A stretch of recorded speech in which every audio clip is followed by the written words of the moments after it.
Around 34 years ago, while living in southern India, we frequently passed by an area referred to as St. Thomas Mount. My husband and I and two of our teens were serving on the mission field of Chennai, formerly called Madras. This is the place where the Apostle Thomas was eventually martyred. It seemed ironic to me that Thomas singularly bore the stigma, the doubter. We seem to forget about his brave and courageous deeds before he was branded for his doubts. Every time I passed by the mount, it filled me with conviction, wondering if I would be able to die such a death for my Lord. I felt constrained to delve deeper into the details of Thomas's life. Thomas, also called Didymus, means twin in both Greek and Aramaic, although you won't find anywhere in Scripture that he actually had a twin. As we begin to look into the nature and character of Thomas, it could be that he was called a twin due to the apparent duality of his nature. It's curious to note that of the four Gospels, John is the only one that brings out Thomas's true character and gives him any role. He is most commonly known for his skepticism, which earned him the label Doubting Thomas.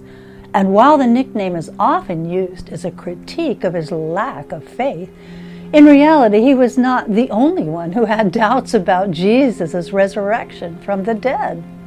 According to the Synoptic Gospels, the books of Matthew, Mark, and Luke, the other disciples doubted Jesus' resurrection as well, until he appeared to them in the upper room.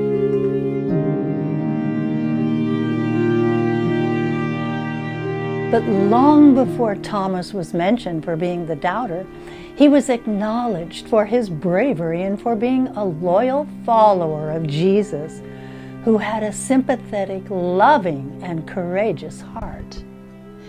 It was Thomas who was willing to go with Jesus, even if it cost them their lives. When Jesus announced his intention of returning to Judea to visit Lazarus, who had died 3 days earlier, the disciples tried to discourage Jesus from going for fear that the Jews might stone them all. But Thomas courageously said, "Let us also go, that we may die with him." Shortly before the Last Supper, when Jesus was preparing the apostles for his return to the Father, he told them about going to prepare a place for them, assuring that they would be there with him also. He said, "And where I go, you know, and the way you know." Thomas's question provides Jesus an opportunity to teach one of the most profound and difficult truths of his ministry.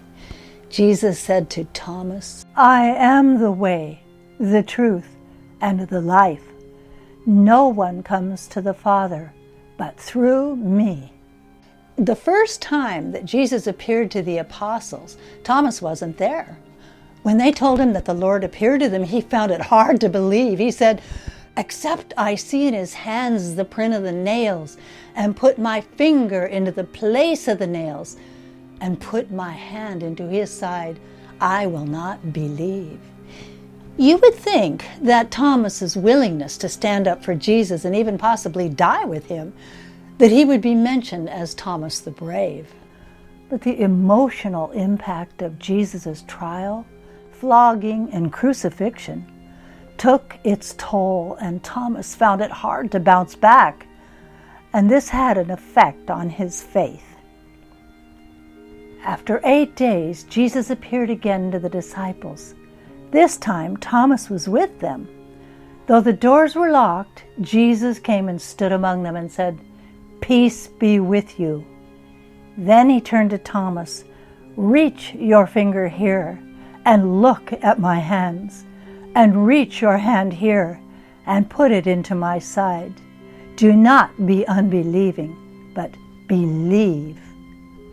Thomas fell at Jesus' feet and declared, "My Lord and my God." After Thomas's total submission and breaking, Jesus said to him, "Thomas, because you have seen me, you have believed. Blessed are they that have not seen and have believed.